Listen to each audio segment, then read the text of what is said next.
বংশ, সে যে হরি ঘোষ নামটা, সে জমিদারি না থাকাছে বংশের অহংকার। সেই হরি ঘোষের বাড়ি ছিল উত্তর কলকাতা, হাটবাট জমিদারি ঘোষ পিলার সে মাথা।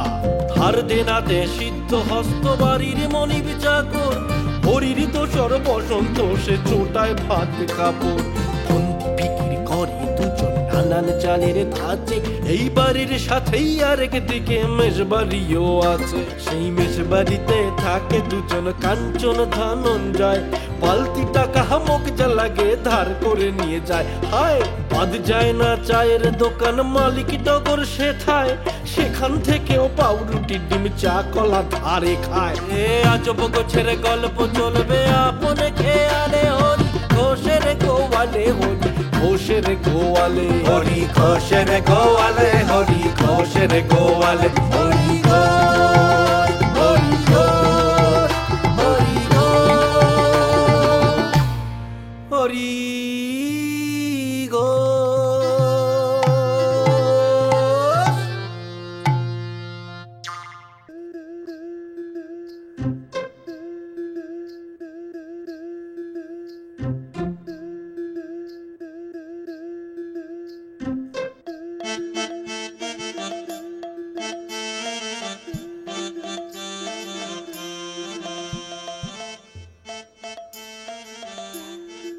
বাবু, বাবু, এই যে বাবু, এই নিন।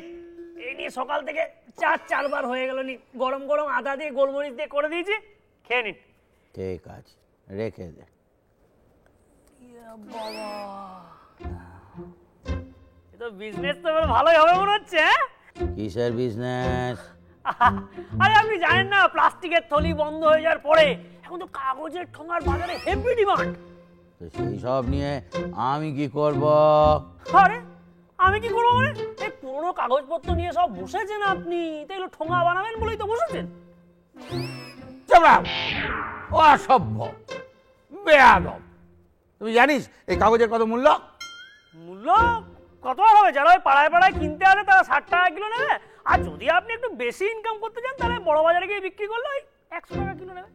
যা দিয়ে ওজন করে মানে বাটকারা, ওই একটা তুলে এনে তোমার মাথায় মারবো। এই কাগজ কত দামি কাগজ জানিস? আমাদের পূর্বপুরুষরা কাকে কত টাকা ধার দিয়েছে, সেই সম্পত্তি কোথায় রয়েছে, সবকিছু এখানে লিস্ট করে রেখা আছে। দেখবি? এটা আমার 14 পুরুষ আগে লেখা, 14 পুরুষ আগে। কি লেখা আছে দেখ। দেখুন দেখুন দেখুন, লেখা আছে, এত দ্বারা আমি আমার বংশধরদের অবগত করিতেছি যে আমার কাছ হইতে ব্রিটিশ ইস্ট ইন্ডিয়া কোম্পানি যে বিপুল অর্থ নগদ ধার লইয়াছে, তা আমার জীবদ্দশায় তারা শোধ করিতে পারে নাই। তোমরা আদায় করিও, ইতি হরিদাস ঘোষ। এবার বুঝলি বসন্ত? বিশাল ব্যাপার। বাবু, এই বলছি কত টাকা ধার দিয়েছিল আপনার পূর্বপুরুষরা? দেখুন টাকা ধার দিয়েছিল সেটা এক্ষুনি বার করছে। দেখুন কত টাকা পাবেন, দেখুন। কি হলো? ও বাবু, আরে বলুন না কত টাকা পায় আপনার পূর্বপুরুষরা? আরে দেখুন না। 4 টাকা। 4 টাকা? বাবারে, প্রচুর টাকা তো বাবু। আপনার বাড়িতে কোথায় রাখবেন? জায়গা নেই তো। মেরে মাথা ফাটিয়ে দেবো তোমার একবার। ইয়ার কি মারলে আমার সঙ্গে চ্যাংড়া মারছা? আরে আমি কেন চ্যাংড়া মারতে যাবো? আরে চ্যাংড়া মতো আপনার মরা দাদু আপনার সঙ্গে মারছে। আরে সে কি করে জানবে যে 4 টাকা উদ্ধার করতে গিয়ে 14 পুরুষ লেগে যাবে, তাও টাকা উদ্ধার হবে না? শুধু তাই নয়, আরো কাগজ আছে। দেখুন দেখুন, এটা আবার কি? ওরে বাবা, এতে কি লেখা আছে দেখ। হ্যাঁ, হাওড়া ব্রিজের ভিত পুজোর দিন সরকার বাহাদুর আমার দোকান হইতে সত্যনারায়ণ পুজো উপলক্ষে 200 পিস কড়া পাকের পেঁড়া লইয়া যাইয়াছে, যার মূল্য আজ পর্যন্ত ফেরত পাই নাই। সম্ভব হইলে তাহা আদায় করিয়া লইও। বলছি বাবু, আর কিছু বলিস না, বাজে কথা বললে তোর পিঠ আমি ভেঙে দেবো এবার, কিন্তু আমি বলছি। বলছি আপনার এই পূর্বপুরুষ দাদু বাবা এদের রাগগুলো আরে আমার উপর ঝাড়ছেন কেন বলুন তো? আচ্ছা ঠিক আছে। উমা, আরো কিছু বেরিয়েছে আবার দেখ। আচ্ছা, আমার স্ত্রীর 50 ভরি সোনার গয়না আমি আমার পৌত্রী শ্রীমতী পূর্ণিমা ঘোষকে দান করিয়া গেলাম। ইতি শ্রী হরিচরণ ঘোষ। এক মিনিট বাবু, পূর্ণিমা গোস্ত মানে আমরা দিদি তো? দিদি যে এত টাকার গয়না পেয়েছিল কোনোদিন তো কিছু জানালো না। কি নিজের মনে বিড়বিড় করছেন? আরে বলছি আপনার নামে কিছু আছে নাকি দেখুন না। আমার নামে যদি কিছু থাকতো তাহলে তো এখানে লেখা রাখতাম, কিছু নাই। এখন দিদির কাছ থেকে এটা আমি কি করে উদ্ধার করি, হাতিয়ে নিই? সেটাই তো ভাবার বিষয় বাবু। এই বলছি কি করে আদায় করবেন? হ্যাঁ বাবা, ভাবতে হবে আমাকে, হরিপ্রসন্ন ঘোষকে ভাবতে হবে। হ্যাঁ বাবু, আপনি এক কাজ করুন, আমি বেশ থিঙ্কিং করুন, ভালো করে ভাবুন। একটু সাইডে কাজ আছে, হালকা করে সাইড বিজনেস আছে, আমি মনে ঘুরে আসি, ঠিক আছে? এই মন্দি ভাববেন, এই ঠিক আছে বাবু, এই মন্দি ভাববেন, একবারে ভালো করে মাথা খাটিয়ে বাবু। এর কাছে রয়েছে সোনার গয়না, চাষ করি, সেইটাকে আমায় হাতিয়ে নিতে হবে। কি প্রকারে নিব, কি করে দিদিকে বোঝাবো? ওকে কি ডিরেক্ট চাইব? তা ডিরেক্ট চাইলে আমাকে দেবে কেন? নাকি ঘুর পথে কাউকে দিয়ে একটা বলবো? কি করি কি করি কি করি কি করি? কি ব্যাপার হরিবাবু, এত চিন্তা কিসের? চিন্তা নয়, ধ্যান করছি, ধ্যান। বাবা, তুমি আবার এরকম ফিটফাট হয়ে কোথায় চললে? যাইনি, তবে যাব। হ্যাঁ, ওই দোকানের স্টাফেরা সব নাটক করছে, সুকুমার রায় উকিলের বুদ্ধি। তো উকিলের পাঠটা আমি করছি, কেমন মানিয়েছে? দারুণ মানিয়েছে, এত সুন্দর পোশাক, একেবারে উকিলের বুদ্ধি, ফিটফাট হয়ে এবারে খাপে খাপ। হ্যাঁ, বলছিলাম আমার কাছে একটু শোনো তো বাবা ধনঞ্জয়। বাবা, নামের আগে বাবা পরে বাবা, নিশ্চয়ই কোনো গন্ডগোল আছে। ওই ধার বাকিতে আমি নেই। ধার বাকি বলে কিচ্ছু নেই, একটা দরকারে তোমাকে ডাকছে, একটা কাজ তোমায় করে দিতে হবে। তার পরিবর্তে তুমি নগদ 10,000 টাকা পারিশ্রমিক পাবে। 10,000 টাকা? 10,000 টাকা? জীবনে চোখে দেখেছেন? তুমি আমাকে 10,000 টাকা চোখে দেখার কথা বলছো? ওই দেখো, ওই টেবিলের উপরে জমিদার হরিপ্রসন্ন ঘোষের সমস্ত সম্পত্তির হিসেব রয়েছে। ওই দেখি। না, বললাম বলি কি যেতে হবে? যেতে হবে না, আমি মুখে বলছি, ওই কথাই বিশ্বাস করো। কাজটা করবে কিনা বলো, আর আমি তোমাকে 50% অ্যাডভান্স দিয়ে দেবো। অ্যাডভান্স? হ্যাঁ। আচ্ছা, তো কাজটা কি? কাজটা আর কিছু নয়, আমার দাদু হ্যাঁ। আমার দিদিকে 50 ভরি গয়না দিয়ে গিয়েছে, বুঝতে পেরেছ? এখন সেই গয়নাটা তোমাকে আদায় করে নিতে হবে। তো এই জালি কাজটা আমায় ছাড়া হবে না কেন? কারণ তুমি এই উকিলের পোশাক পরে দিদির কাছে যদি কাগজটা নিয়ে গিয়ে সই করিয়ে নাও, যাতে লেখা থাকবে যে আমার 50 ভরি গয়না আমি সদিচ্ছায় আমার ভাইকে দান করে দিলাম, ব্যাস। বাহ বাহ। আর উনি না পড়েই সইটা করবে কেন? কারণ তোমার প্রতি তার অন্ধ ভালোবাসা। হরি গো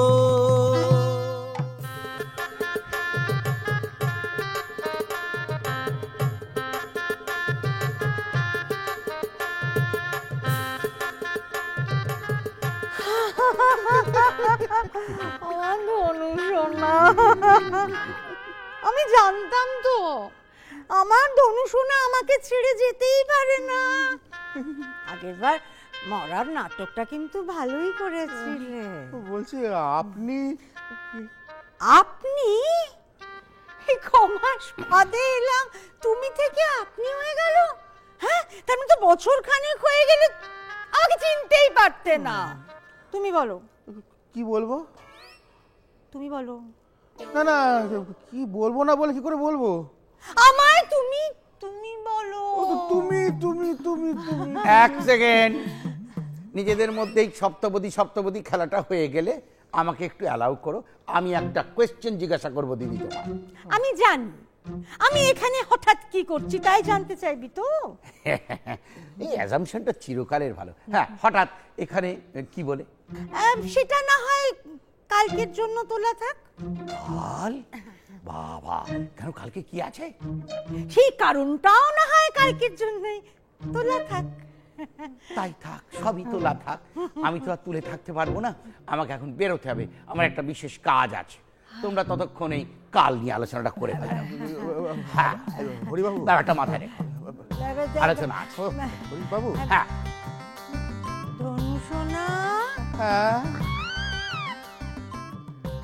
তুমি এত রোগা হয়ে গেছো কেন গো?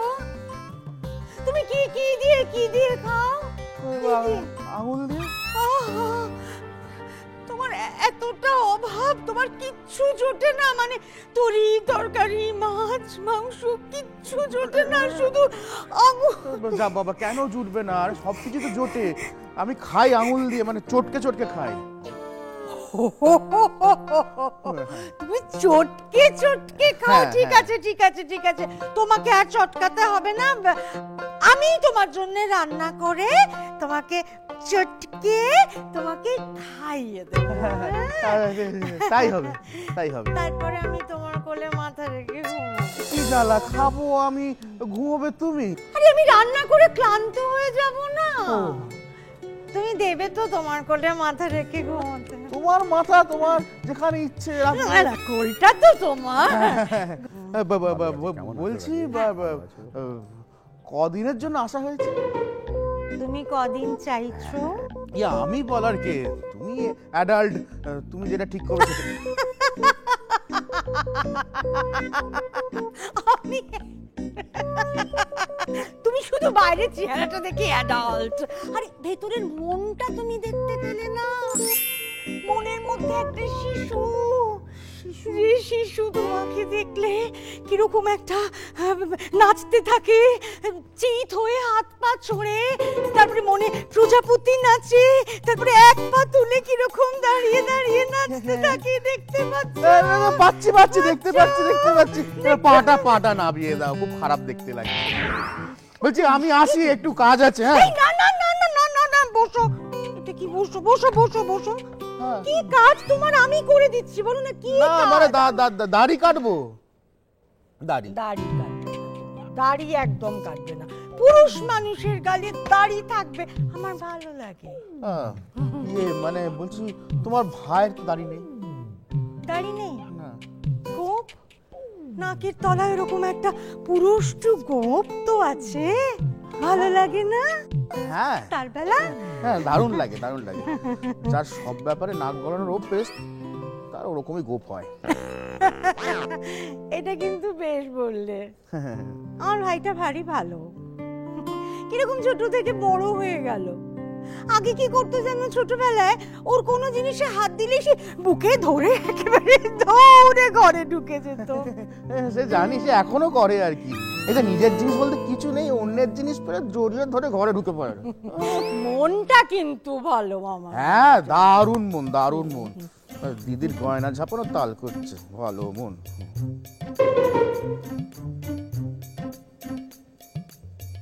কিছু বললে? না না না না, এই হরিবাবু সুনাম করছিলাম আর কি। হ্যাঁ, দারুণ মন আর কি, ভালো মানুষ। হ্যাঁ, ওর জন্যই তো আমার এখানে আসা। ওর জন্য আসা মানে? ও তোমাকে বলা হয়নি,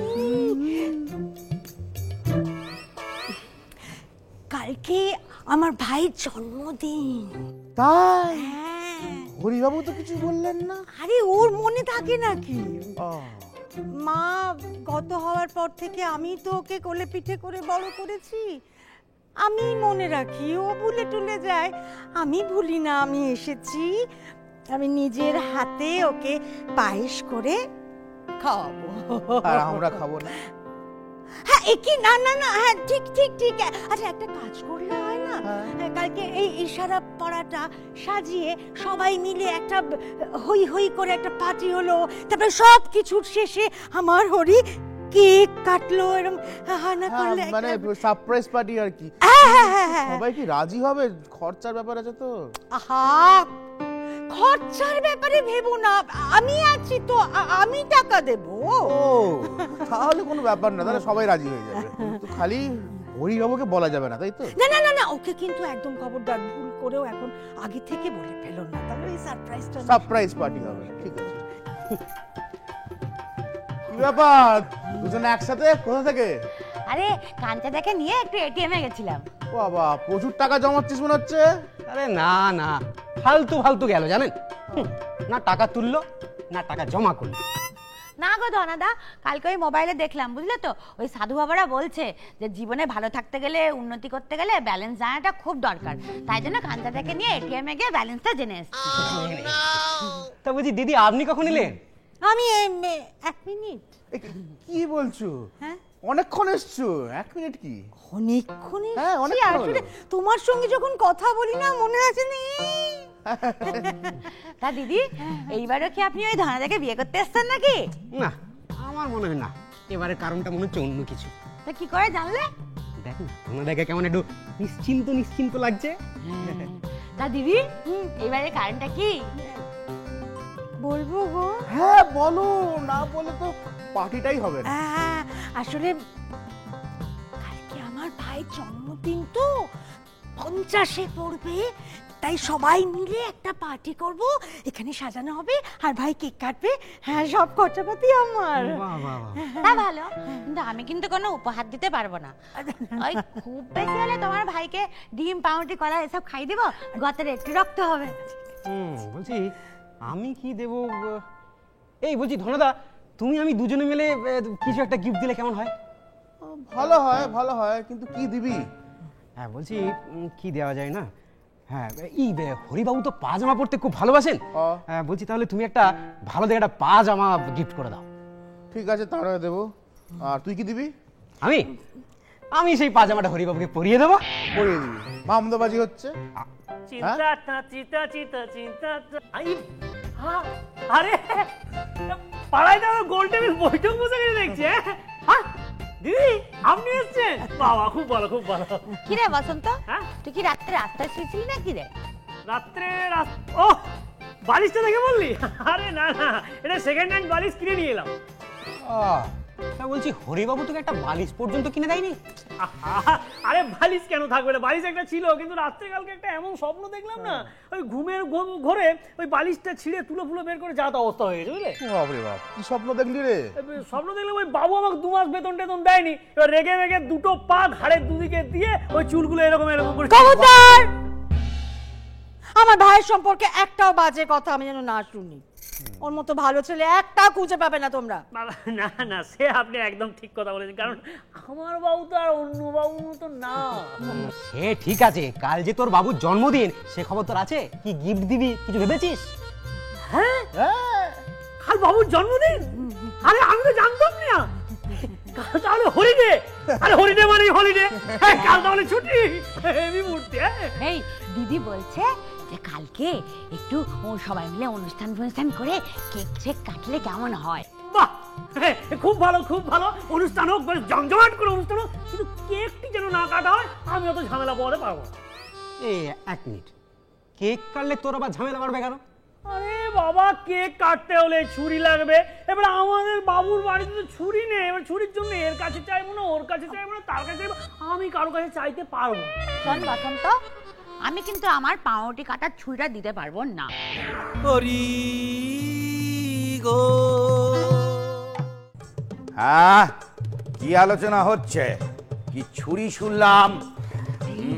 না না না, এই ছুরি নয়, ছুরি। হ্যাঁ হ্যাঁ, ছুরি। ভালো। তা কার লাগবে? আর বলবেন না হরিবাবু, ওই তো এই তো কাঞ্চাদা বলছিল যে এরকম ভাবে আর কতদিন চলবে, আর কত রাত জেগে থাকবো। এই টগর, আমাকে একটা ছুরির ব্যবস্থা করে দে না। আমি তোকে কখন বললাম ছুরির জোগাড় করতে? না না, ঠিক আছে ঠিক আছে। এই বয়সে ছুরির খোঁজ করবে না তো কবে করবে? বুড়ো হয়ে যাওয়ার পর। এর মধ্যে কোনো লজ্জা পাওয়ার বিষয় নেই, সে ছুরি জোগাড় করা যাবে। দিদি, সে আসার থেকে এখানে দাঁড়িয়ে আছিস, ভিতরে যাসনি, মুখ হাত পা ধুসনি, কিছু খাসনি, চল ভিতরে চল। আর বসন্ত, হ্যাঁ বাবু, তোমাকে একবার ভিতরে যেতে হবে। ওই খাটের তলায় অনেক পুঁথিপত্র দলিল দস্তাবেজ আছে, তুমি আমার জন্য বার করে দেবে। তুমি আমাকে ফলো কর। চলবো। ছুরি ভালো জিনিস, দিদি, খোঁজ তো করতেই হবে ছুরি, না হলে বুড়ো বুড়ি ভাই শিখে খোঁজ করবে। তোর জন্য আমার আজকে দেরি হয়ে গেল, তোর সঙ্গে আর কোনোদিন যাবো না আমি। চল এই ধরো আমি চললাম। হ্যাঁ যা, আমরা চা খেয়ে আসছি। ঠিক আছে। টগর, এক কাপ চা বানিয়ে দে তো। তা চিনি দিয়ে না চিনি ছাড়া? চিনি দিয়ে, একটু বেশি করে দিস, জীবনে খুব মিষ্টির অভাব হচ্ছে। কি দেখলেন তো, দিদি ভাইয়ের জন্মদিনে তোড়জোড় করছে, আর ভাই কিনা দিদির গয়না হাতাবার ছক কষছে। একেই বলে সংসার। তবে আমার কি মনে হয় বলুন তো, কাল হরিবাবু আচ্ছা জব্দ হবে। আফটার অল এটা হরি ঘোষের গোয়াল, এই পাড়ায় দুঃখের মধ্যে একটু আনন্দ লুকিয়ে থাকে, কি বলেন? খবর চাটা হলো রে।